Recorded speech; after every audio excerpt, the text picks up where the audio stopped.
Converts often come from places you wouldn't expect. The most militant of atheists often used to be actively involved in various religious circles. And the most declarative of people affiliated with a religion often used to be in the pursuit of disproving God. People with power, with leadership positions, perpetuate certain ideas and standards for the rest of us, and therefore shapes the way we think.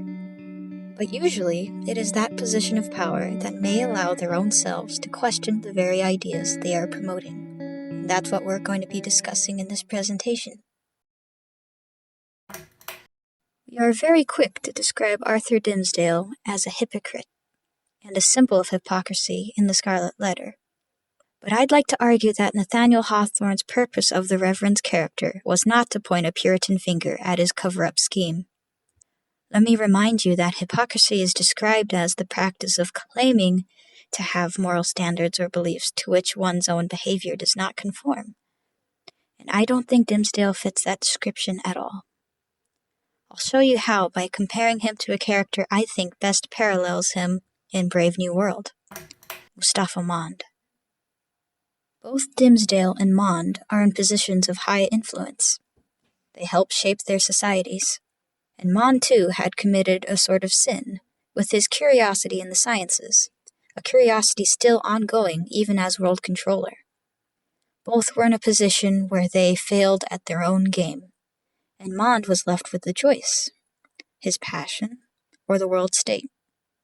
Now, he was essentially making the choice. Should he leave his science behind and come back to civilized society? Or should he follow through with his passion, essentially realizing that his conversion of thought reveals there's something off in the way the world state operates?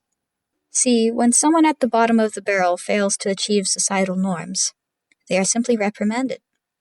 But in a position of power, there's no one to reprimand you. It's all up to you. Ultimately, Mond chooses to reprimand himself.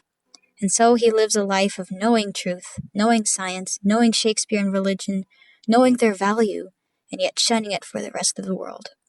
That is real hypocrisy. Does Dimmesdale follow suit? I say no. That's not how Hawthorne portrays him. Just look at the guy. Don't you feel sorry for him? Hawthorne wrote him up to be, well, almost pitied. He's kind of got a pitiful physique altogether. A pale young man with melancholy eyes, emaciated and tremulous, not to mention he's literally named Dimmesdale.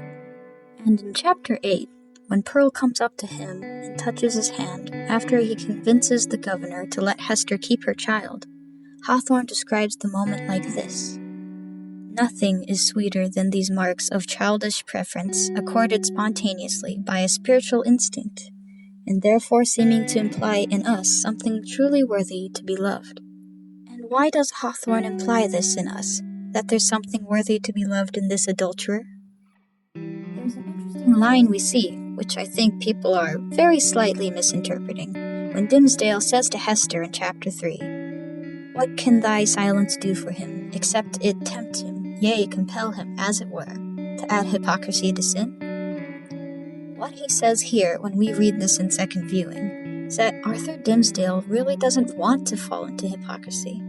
And this is all clearly documented through chapters 10, 11, and 12, very aptly, as he struggles with being a lie and a remorseful hypocrite. And let me tell you that this is what makes him the symbol of not hypocrisy, but of defiance against Puritan social norms. Why? Because I'd like to argue that in the Scarlet Letter, hypocrisy is in fact a social norm followed among the Puritans. That is one of the main purposes of the character Mistress Hibbins, who, although being the governor's sister, holding a good outside reputation, participates in witchcraft. Chapter 13 shows the fickleness of the Puritans, who are capable of denying common justice, and yet in the face of Hester's helpfulness, loves more readily. And to Dimmesdale's dismay, the congregation can't even understand what he's saying when he confesses his sins to them. Their warped way of thinking blinds them from the truth. And as Hawthorne details, it was Dimmesdale's genuine impulse to adore the truth. This is what Hawthorne portrays as honorable in Dimmesdale's character. So, Hawthorne's main point with Dimmesdale is not forgiveness. Hester already points out to him in chapter 17, "You have deeply and sorely repented. Your sin is left behind you in the days long past."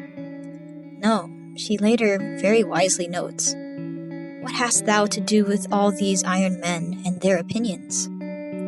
Hawthorne then makes it ever more explicit when he describes Dimmesdale in the next chapter. This almost sums up everything. At the head of the social system, as the clergyman of that day stood, he was only the more trammeled by its regulations, its principles, and even its prejudices. As a priest, the framework of his order inevitably hemmed him in. Dimmesdale, like Mustafa Mond, had a choice. Either he lived life a hypocrite, safe and accepted in that society, or he realized that his sin means there is a flaw in the Puritan way of thinking, that he realized people, even of his likes, are not pure. And in the end, you could say he had a conversion of thought and found peace. Now, you, in this room, you guys are all in a position of power and leadership and freedom. Count yourselves fortunate.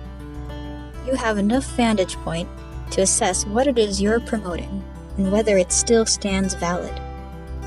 We live in a society that has many philosophical issues, and maybe you are a proponent or a perpetuator of that society.